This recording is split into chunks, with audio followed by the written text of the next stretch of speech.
Hello guys, day 33 ആണ്. ഒരു ആവേശത്തിന് 150 ബൈത്തൊക്കെ ചെയ്യാമെന്ന് വിചാരിച്ചു.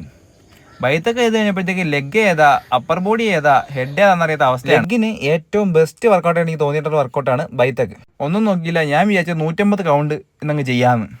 അങ്ങനെ 150 കൗണ്ട് ബൈത്തൊക്കെ ചെയ്ത് കംപ്ലീറ്റ് ചെയ്തു. ബൈത്തൊക്കെ ചെയ്ത് കഴിഞ്ഞപ്പോൾ തന്നെ ലെഗ് നല്ല പിടുത്തം ഉണ്ടായിരുന്നു. എന്നിട്ട് ആദ്യത്തെ വർക്കൗട്ട് ഓട്ടമായിരുന്നു. ഒരു 10 മിനിറ്റ് കണ്ടിന്യൂസ് ഒരു മീഡിയം സ്പീഡിൽ ഓടി. അതിനുശേഷം നേരെ പോയത് സ്കിപ്പ് റോപ്പിലേക്കാണ്. സ്കിപ്പ് റോപ്പ് 500 കൗണ്ടാണ് ചെയ്യാൻ ട്രൈ ചെയ്തത്.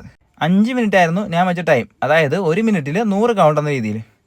5 മിനിറ്റിന് മുമ്പേ എന്തായാലും 500 കൗണ്ട് കംപ്ലീറ്റ് ചെയ്യാൻ പറ്റി. എന്നാലും 5 മിനിറ്റ് ആവുന്നത് വരെ സ്കിപ്പ് റോപ്പ് വർക്കൗട്ട് കണ്ടിന്യൂ ചെയ്തു.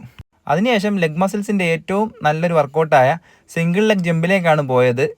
അത് ഓരോ ലെഗിനും 20 കൗണ്ട് വെച്ച് 2 സെറ്റ് ചെയ്ത് വർക്കൗട്ട് കംപ്ലീറ്റ് ചെയ്തു. അടുത്ത വർക്കൗട്ട് സ്ക്വാഡ് ജമ്പ് ആയിരുന്നു.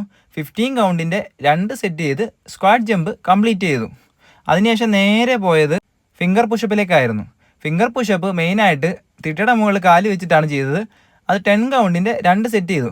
അത് കഴിഞ്ഞിട്ട് നോർമൽ പുഷപ്പിലേക്ക് പോയി. നോർമൽ പുഷപ്പും 10 കൗണ്ടിൻ്റെ 2 സെറ്റ് ചെയ്തു. പിന്നെ കുറച്ച് നേരം ഫ്രണ്ട് കിക്ക് ചെയ്യാമെന്ന് വെച്ചു. അങ്ങനെ 20 കൗണ്ടിൻ്റെ 2 സെറ്റ് ഫ്രണ്ട് കിക്ക് ചെയ്ത് ഫ്രണ്ട് കിക്കിൻ്റെ സെക്ഷൻ കംപ്ലീറ്റ് ചെയ്തു. പിന്നീട് പോയത് നെഞ്ചക്കിൻ്റെ സെക്ഷനിലേക്കാണ്.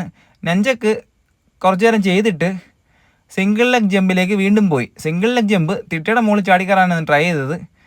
അത് 20 കൗണ്ടിൻ്റെ 2 സെറ്റ് ചെയ്തു. അതിനുശേഷം നേരെ പോയത് ലാസ്റ്റ് സെക്ഷനായ ഫൂട്ടർ സെക്ഷനിലേക്കായിരുന്നു. അത് കഴിഞ്ഞിട്ട് നേരെ അബ്ഡോമൻ സെക്ഷനിലേക്ക് പോയി. പ്ലാങ്ക് ആണെന്ന് മെയിനായിട്ട് ചെയ്തത്.